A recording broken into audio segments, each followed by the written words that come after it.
చూడండి, ఇల్లు శుద్ధిగా ఉంటే పర్వాలేదు, కానీ వందల మంది కలిసి శుద్ధి చేసిన బావిని మళ్ళీ మీరు చెత్తమయం చేసినట్టు మీకు పుట్టగతులు లేకుండా పోతాయి.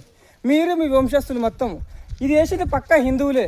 మీ షెడ్డీలు, మీ డ్రైయర్లు, మీ బనీన్లు, మీ పువ్వులు, మీ పూజలు మొత్తం వచ్చేసేసి ఇక శ్మశానానికి వెళ్ళి మీకు ఆ పాపం మళ్ళీ తిరిగి రాదు. కడుపు కన్నం తింటారా, గడ్డి తింటారా మీరు?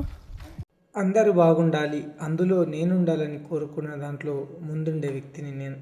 గచ్చిబావికి ఫెన్సింగ్ వేపించాం. పాలవాది వంశస్థులు అందరు అన్నదమ్ములందరూ కలిసి ఫెన్సింగ్ ఏర్పాటు చేశారు. ఈరోజు ఫెన్సింగ్ కూడా వర్క్ ఆల్మోస్ట్ కంప్లీట్ అయింది.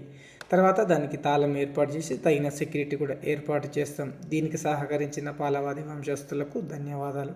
అలాగే మీ చేతులు ఎత్తి మొక్కుతున్న, బావిలో చెత్త వేయకండి. మీరు చేసుకున్న పూజా ఫలం మీకు దక్కదు. మీరు పూజించిన పువ్వులను ఎండబెట్టి కాల్చి బూడిద తీసి చెట్లకు ఎరువుగా వేయండి. అంతే తప్ప బావిలో వేసి ఆ పాపం మూట కట్టుకోకండి ప్లీజ్. అందరికీ నమస్తే, సంక్రాంతి శుభాకాంక్షలు. పాలవాది రామన్న అంటే ఈ గచ్చిబావి ఓనర్ అన్న మనకు సొంత నిధులతో ఫెన్సింగ్ ఏర్పాటు చేశాడు.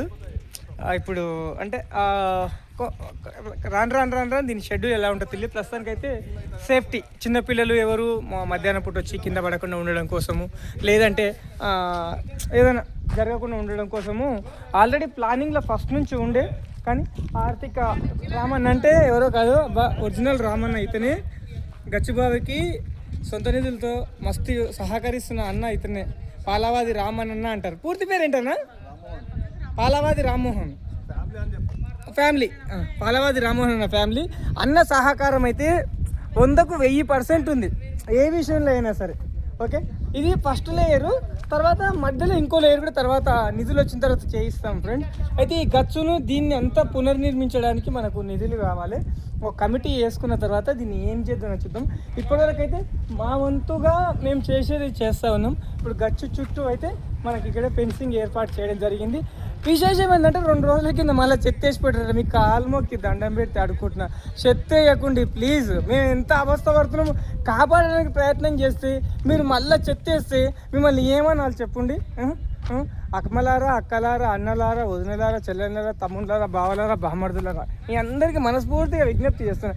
మళ్ళీ దీన్ని చెత్త వేసి పూర్వస్థితికి తీసుకురావద్దు. మీకు దండం పెట్టి మొక్కుతున్నాను, మీ కాళ్ళు మొక్కుతాను. మీ ఇంటికాడ చెత్త ఎక్కువైతే చెప్పండి. నేను పాలమూరులో నా ఇల్లు ఉంటుంది, ఆ నుంచి నేను నా కారు తీసుకొచ్చి నా కార్లో చెత్త తీసుకుపోయి చెత్త బుట్టలే చెత్త బండి వేసేస్తాను. కానీ బావిని చెత్త చేయకండి ప్లీజ్, మీకు దండం పెడతా. మొత్తం ఫెన్సింగ్ అయితే ఏర్పాటు అయిపోయింది.